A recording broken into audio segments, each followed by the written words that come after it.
Assalamualaikum warahmatullahi wabarakatuh. Bertemu lagi dengan Bu Dewi Amalia di mata pelajaran PAI dan BP fase C kelas 6. Kali ini kita akan membahas pelajaran 4, hukum halal dan haram. Tujuan pembelajaran kita kali ini, setelah mempelajari materi ini, kalian diharapkan mampu 1. Menjelaskan definisi halal dan haram. 2. Menyebutkan dasar hukum halal dan haram. 3. Menjelaskan sebab-sebab halal dan haram. 4. Membuat paparan tentang hukum halal dan haram. Dan 5. Menerapkan ketentuan halal dan haram dalam kehidupan sehari-hari. Yang pertama adalah definisi halal dan haram. Halal adalah segala sesuatu atau kegiatan yang diizinkan atau dibolehkan oleh syariat Islam untuk digunakan atau dilaksanakan. Sedangkan haram adalah sesuatu atau kegiatan yang tidak diizinkan, tidak dibolehkan atau dilarang untuk digunakan atau dilaksanakan. Pembahasan yang kedua adalah dasar hukum halal dan haram. Dasar hukum yang pertama adalah Al-Quran. Al-Quran adalah sumber hukum utama dalam ajaran Islam. Segala yang dihalalkan dalam Al-Quran adalah pasti halalnya. Dan segala hal yang diharamkan dalam Al-Quran maka sudah pasti haramnya. Sumber hukum yang kedua adalah hadis. Hadis disebut juga as-sunnah, yaitu perkataan, perbuatan, ketetapan, dan persetujuan dari Nabi Muhammad SAW yang dijadikan landasan syariat Islam.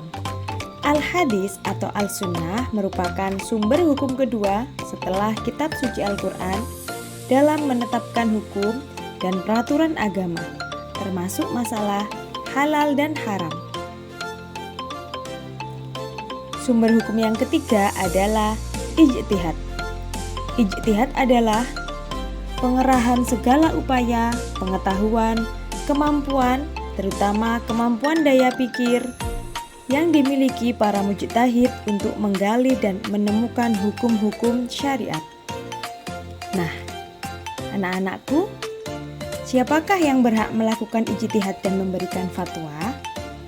Di Indonesia, ulama yang tergabung dalam Majelis Ulama Indonesia atau MUI yang bisa berijtihad dan memberi fatwa atas hal-hal yang dipertanyakan oleh masyarakat tentang boleh atau tidaknya sesuatu dalam hukum Islam.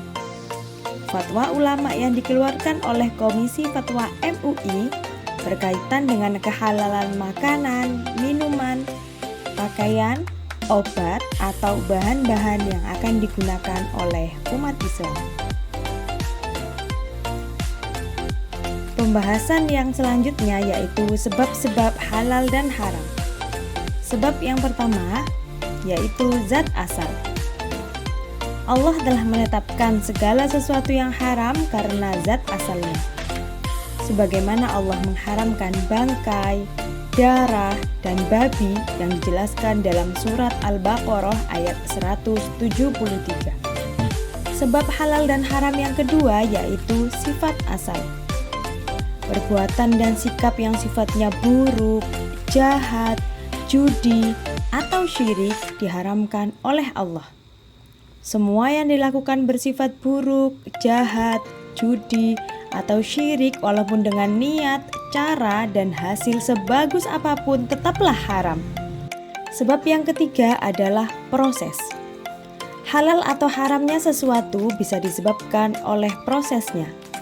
Proses pembuatan, pengerjaan, atau cara mendapatkannya akan menentukan hasilnya, halal atau haram. Misalkan, uang yang didapatkan dari menjual daging babi, mencuri, korupsi, atau judi, maka uang tersebut menjadi haram. Pembahasan yang terakhir adalah penerapan halal dan haram. Yang pertama adalah penerapan dalam sikap.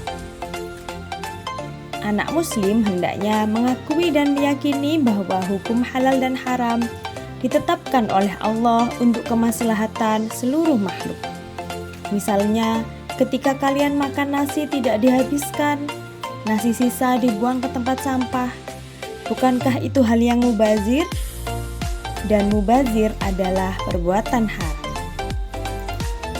Yang kedua adalah penerapan dalam perilaku.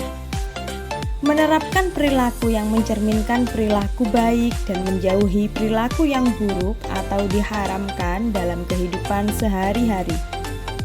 Misalnya, membuang sampah sembarangan termasuk perbuatan buruk karena zalim terhadap lingkungan dan bisa merugikan orang lain.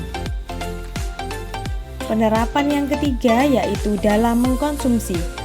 Hendaknya kita membiasakan diri dalam kehidupan sehari-hari untuk mengkonsumsi makanan yang halalan thayyiban atau halal dan baik-baik saja.